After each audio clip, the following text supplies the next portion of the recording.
Here's a scenario that gets repeated time and time again. A group of passionate, innovative young people plant a new church. Becomes a real hit, exploding in attendance. For a few decades, this church remains growing and a thriving faith community, impacting the city locally and the world globally.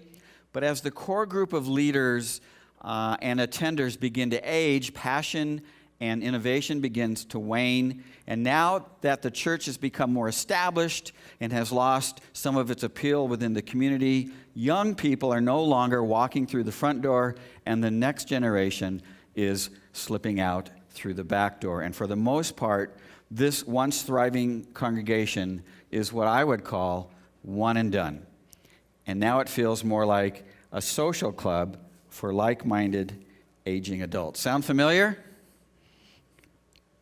The building that we meet in, was built by a group called Southern Hills Baptist Church in its early 60s, quickly grew into a thriving congregation of several hundred people. Here's an actual film footage of the groundbreaking ceremony. Is that awesome? Look at it. Notice there's no neighborhoods in the background. And wouldn't you like to have some of those classic cars? Amazing. There is no Sobo yet in the 60s. Southern Hills Baptist Church had about 20 years of passionate, innovative growth here in Boulder. They even had a Jewish pastor like me for a while. That's pretty crazy. But then for a variety of reasons, they followed that up with 20 years of declining membership that eventually turned into what looked like a social club for aging adults. Just before we began to meet in this building in 1999, there were only 6 people attending Southern Hills Baptist Church. 4 of those people were in their 80s or older, and the 2 weren't much younger. They used to all sit huddled right here. They had wooden pews. They used to all sit, all 6 of them, right there in the front of, one had to sit and work the sound system, while a guest speaker stood up here and preached to them every Sunday. One day when we were discussing the possibility of us meeting here, one of the gals in her 90s leaned over and discreetly whispered in my ear, "We haven't had a visitor in over 6 years." And I just said, That's surprising. That's what I would call one and done. Andrew and I first met Yeshua, Jesus, in the early 80s, and we attended a fairly new church plant in Southern California that had been started by a group of passionate, innovative young people back then. When we started attending, there was only about 50 people back then, but it grew to close to 1,000 by the time that we moved here to lead this congregation in Boulder in 1994, some 12 years later. The last time I was back visiting my only other church I've ever been to in my life, I've only been to 2 churches in my life, that one and this one, as far as attending. I noticed that their numbers were way down, and that many of the young adults that my son Michael and my daughter Lisa grew up with were no longer at that church, and that the church was largely made up of people around my age, the same people that were there when I was there that are just older now. One and done? Hopefully not, because they recognize the problem and they're working on a solution, but it is really difficult to get young people back in once they've moved on, mostly because older folks tend to get pretty settled in their ways, and they're not really serious about wanting to make changes that would attract young people, at least the changes you'd need to make to do that. According to the Barna Research Group, listen to this, over 60% of men and women under the age of 30 today who grew up attending a church with their parents end up leaving that church. That's an astounding number. They're called millennials, and some of that 60% try and to find a new faith community, but many stop attending altogether. When surveyed, these millennials cite some of the reasons as church is boring, it's not relevant for my life, feels outdated, I don't sense God there, he seems to be missing. Church people are both judgmental and hypocritical at the same time, and church often is on the wrong side of social justice and environmental issues. These are kind of the things that bubble up. But I'm glad to report that after 21 years of being a pastor here at Cornerstone Church, the average age of our congregation is actually lower today than it was 21 years ago. That's pretty cool. And the really good news is that if you take a look around this room, maybe not so much in this first service because older people tend to get up earlier than younger people. But if you look around, even so, if you look around this room, you will see just about every age group represented in this room. And that isn't happening by chance. It's all part of a valued strategy that we have here at Cornerstone to ensure that we never become a one-and-done congregation. Psalm 145:4 says, "One generation commends your works to another. They tell of your mighty acts." And today's element is called generations, investing in the future while honoring the past. And I want to share with you some of Cornerstone's philosophy and strategy behind the element of generations. First, by looking at our philosophy and strategy of investing in the future. Investing in the future here means that we always want to tap into the idealism, the passion, and the innovation of the next generation. In the book of Samuel, chapter 16, there's a great story. It's about a time when God tells Samuel to anoint a new king over Israel.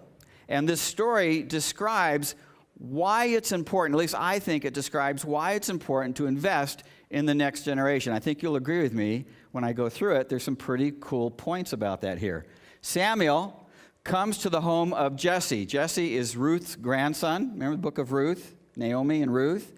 And God sent him there on this mission to anoint this first king over Israel. And one by one, Jesse brings his sons in for Samuel to see. And the first one is Eliab, or actually it's Eliab. It's Eliab in your Bibles. There's no B sound in Hebrew, so it's Eliab, who's big and strong. And Samuel is sure that he's the one.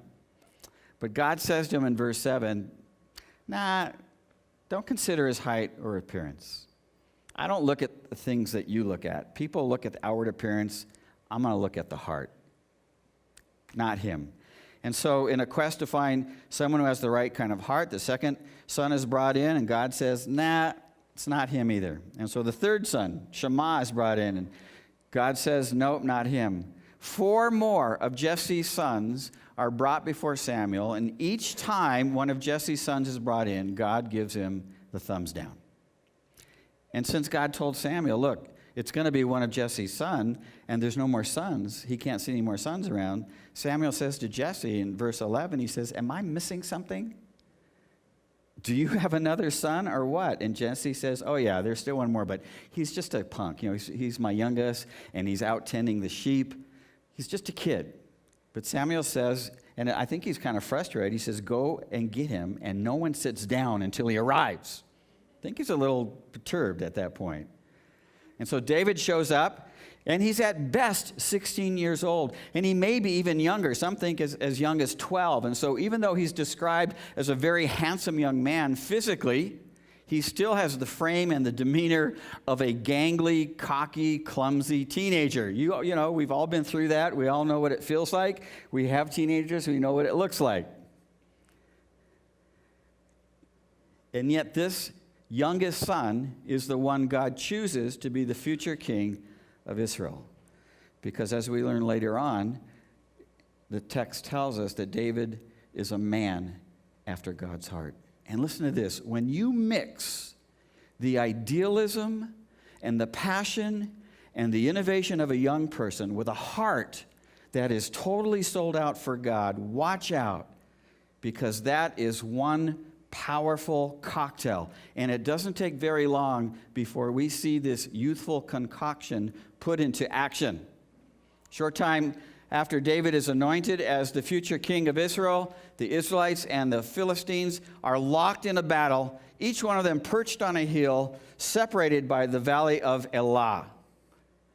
And the Philistines have a powerful weapon named Goliath, a 9-foot, 9-inch mammoth warrior who carries a massive sword, and the tip alone weighs 15 pounds.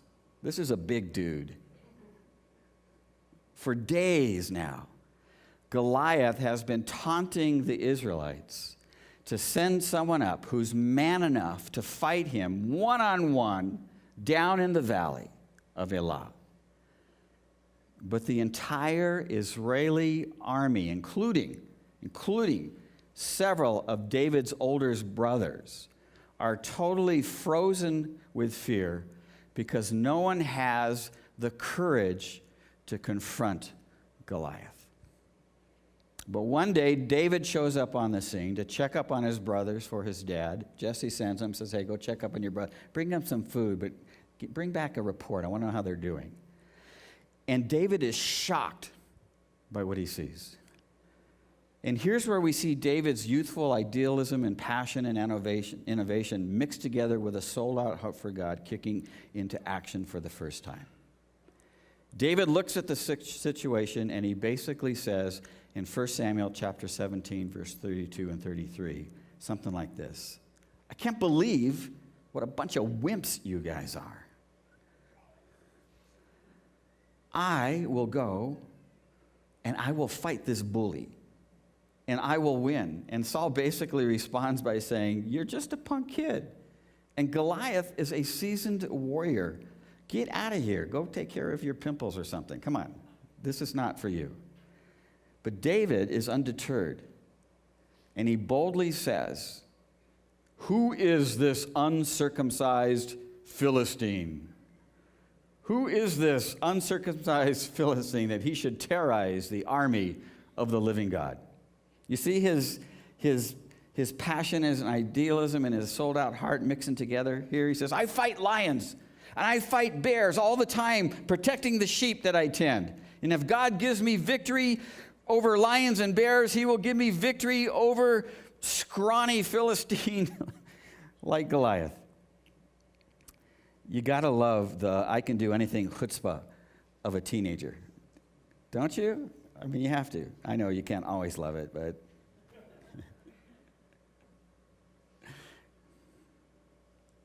Saul is very impressed with David's boldness. And so he hands David his own suit of armor to wear in the battle against Goliath. But what does David do? He does what most young people would do. He basically says something like, a suit of armor? Are you kidding me? That is so old school, old man. Suits of armor went out with the dinosaurs. Slingshots are what's in today. And I'm sure Saul said something back to him like, but that's the way we've always done it. You have to wear a suit of armor in battle. Last night I saw a GE commercial. It's really a stupid commercial. It's got this kind of fuzzy, thing that is supposedly just born. And anybody see this commercial? Yeah, okay. But there's one line in it I think is great. It says this. It says ideas. This fuzzy thing is an idea. I should tell you that. It's an idea. So GE is the cutting edge. They've got this idea. It's going to become beautiful. But they say in there a quote, says, ideas are the natural-born enemy of the way things are. Isn't that true? Ideas are the natural-born enemy of the way things are. David wants nothing to do with Saul's retro gear because he has some fresh, innovative ideas about how to defeat giants. And so with the swag of a gangly, cocky, clumsy teenager, David struts out into the valley of Elah to confront Goliath, armed with a slingshot and a few smooth stones. But more importantly, he's also armed with a giant-sized dose of idealism, passion, and innovation mixed with an unstoppable heart of faith. Something that the older generation of warriors seemed to have lost.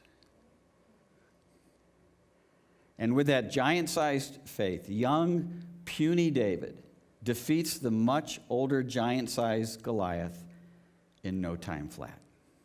When you mix together the idealism, passion, and innovation with a heart sold out for God, watch out, because it's a powerful cocktail. And here at Cornerstone, we want to drink deeply and often from that cup. And quite selfishly, I love having that kind of energy hanging around Cornerstone. Don't you? I know that's why you all come here.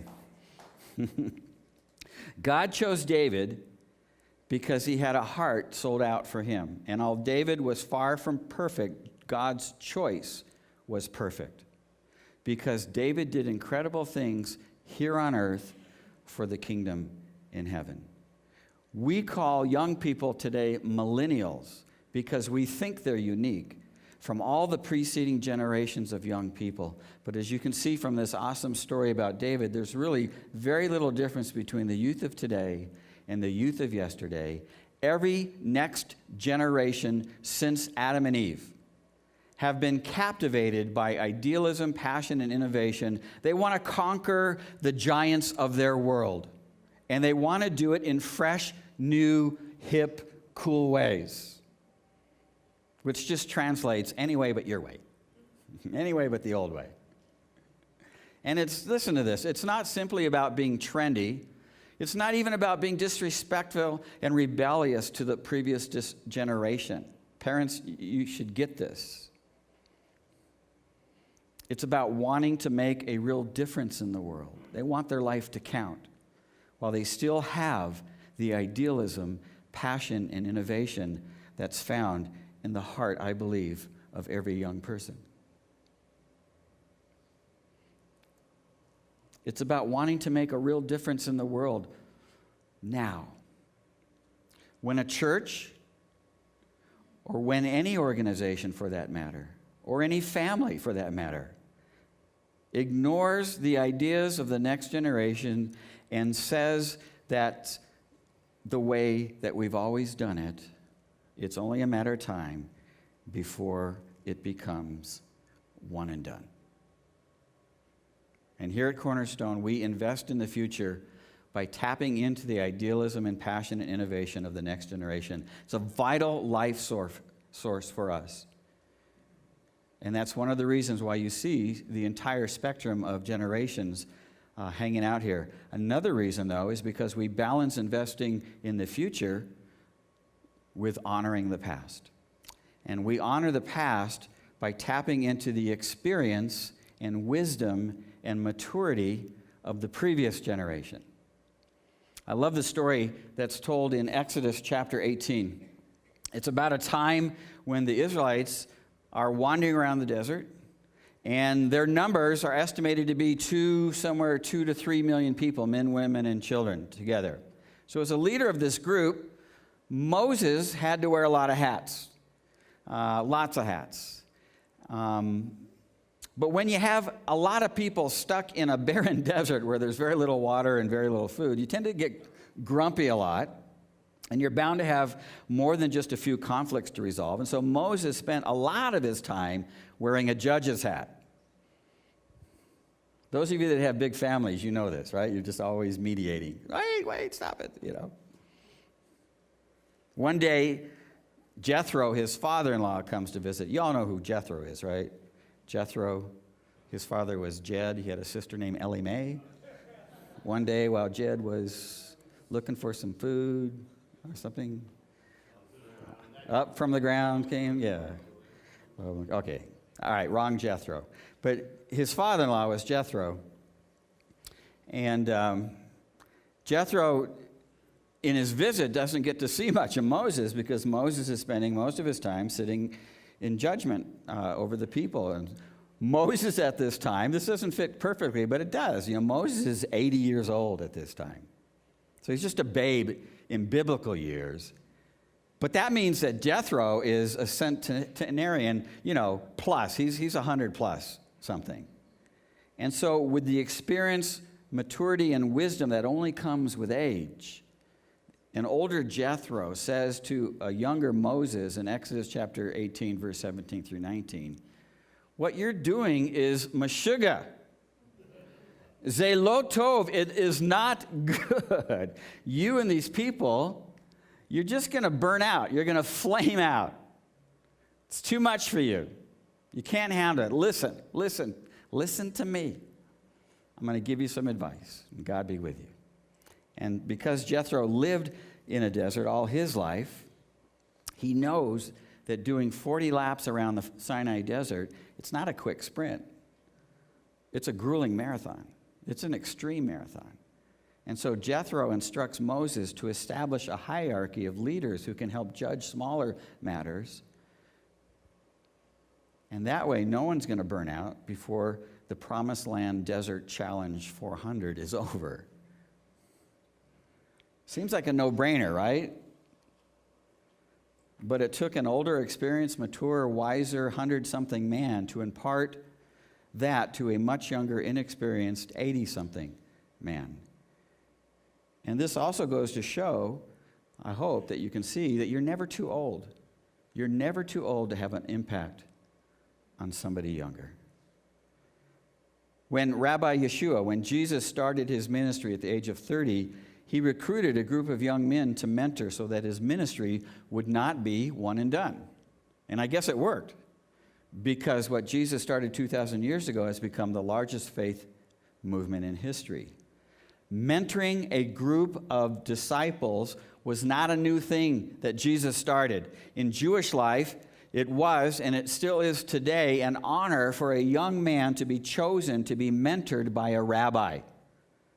You would follow a rabbi. This is why ultra-Orthodox Jews today spend much of their time in what are called yeshivas, schools, studying the Torah and learning from that particular rabbi his perspective on the Scriptures, his midrash on the Scriptures. In Acts chapter 22, verse 3, Rabbi Saul boasted about a time when he was very young and zealous. He was a little overzealous, but he had all that passion and innovation and idealism. And he says in that verse that he sat under the feet, he was mentored by the famous Rabbi Gamaliel. And once Saul began to follow Rabbi Yeshua, you rarely find Saul doing anything or going anywhere without having another young man or two hanging out with him. And he continued to mentor young men until his last dying breath. Timothy is one of those young men that Paul particularly invested himself in. And he continually encouraged this up-and-coming young pastor not to let people look down on him because of his youth, and to give it all the idealism and passion and innovation that he had. Fan into flame that gift that God has given you. It's like he's saying, we need you. We need that energy. We need your strength. We need your passion. And so his older folks were cheerleaders for the next generation. And those two letters that Paul wrote to Timothy that we call 1st and 2nd Timothy are actually the last two letters Paul wrote while he was on house arrest just prior to being executed somewhere around his ripe age of around 70 years old. And I don't know about you, but I want to go out like that. Maybe not at 70. I know that's too soon, but at least to my last breath. I love this verse from Psalm 71, verse 18, and I wonder if it's what motivated Paul. It says, even when I'm old and gray, do not forsake me, my God, until I declare your power to the next generation. Isn't that cool? Now, you probably notice when I have that really beautiful, hip woman standing next to me that I call my wife, Andrea, you probably notice that she has incredible, beautiful gray hair, doesn't she? I mean, if you have to have gray hair, that's the kind of gray hair to have. I mean, it's like almost like platinum. But what you may have not noticed, because my wife likes to minister behind the scenes, you notice she's not up here very often. She's not at a lot of things very often. But she's busy ministering behind the scenes. And the thing that you haven't noticed, because she does do it behind the scenes, is she's always mentoring a few people in her life on a weekly basis. And she's been doing this really for decades, as long as we've been believers, I think. Andrea has invested heavily in the next generation, and many of you younger women here in this room have been the beneficiaries of her experience and her maturity and her wisdom. And I know that because I hear about it all the time. Your wife is awesome. I said, well, I get the credit because I chose to marry her, but... And in addition to me being a mentor for the staff here, you may not know I've mentored several Boulder County church planters over the years. And I'll begin mentoring a new one that's coming here. His name is Kyle, a young 20-something, and his young bride, who he just got married to this year, are coming to the Boulder area to plant yet another church. Even when I'm old and gray, even though I don't have much, I still got some gray. It's there. Do not forsake me, my God, till I declare your power to the next generation, your mighty acts to all who are to come. And if we're to avoid becoming a one-and-done congregation, we must do two things. We must invest in the future, and we must honor the past. The generations here at Cornerstone, all of you, whatever generation you fall into, we must partner together.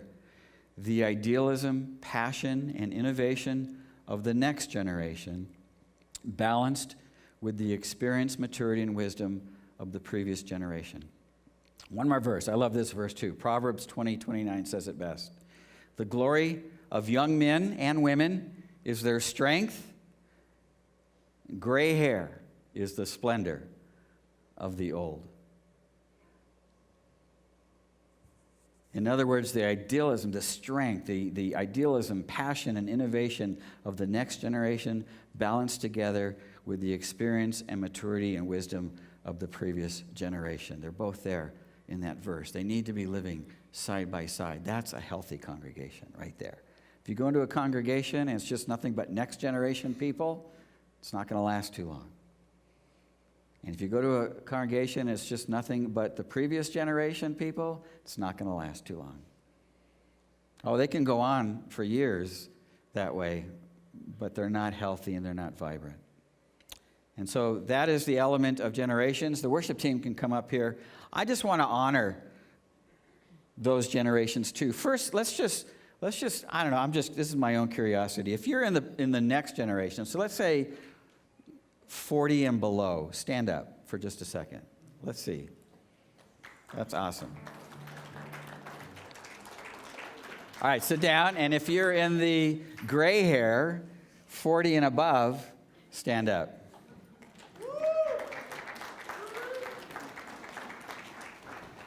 That's a pretty good balance right there.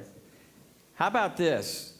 I'm really appreciative, and I know that so many people are. I know parents are. I know that our staff are. Those of you here who are investing in the next generation, and that means you're volunteering in to teach the children's ministry or in the youth ministry, or you're just hanging out with people from the next generation. Would you stand? We would like to honor you. Come on, because I know there's lots of you. Thank you. You can sit. That is so hard.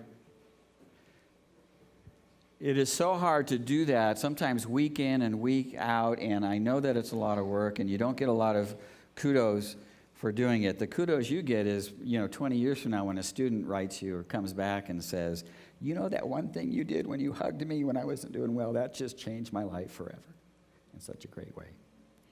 So I've already taken the lead on this, so jump in and help send some of those kids to camp. That impacts kids in no way. And, oh, good. There's one back there. What else? Am I missing anything else? Oh, one other thing. too. Just a commercial. We always need more people to help out in the next generation.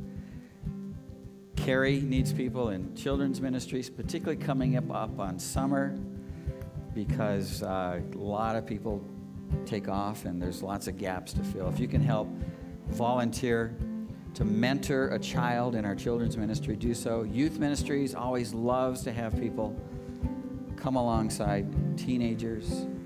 And let's just make sure, like Amy said earlier, that we're always reaching out in both directions. We're always mentoring somebody. We're always being mentored by somebody. And make sure, men, that you make it to the men's lunch or breakfast on Saturday. Every man a mentor. Is that how it goes? Every man a mentor. Lord, I pray that you'd continue to make the next generation excited about being here, to be idealists and passionate and innovative, and to feel like this is a place where they can explore that.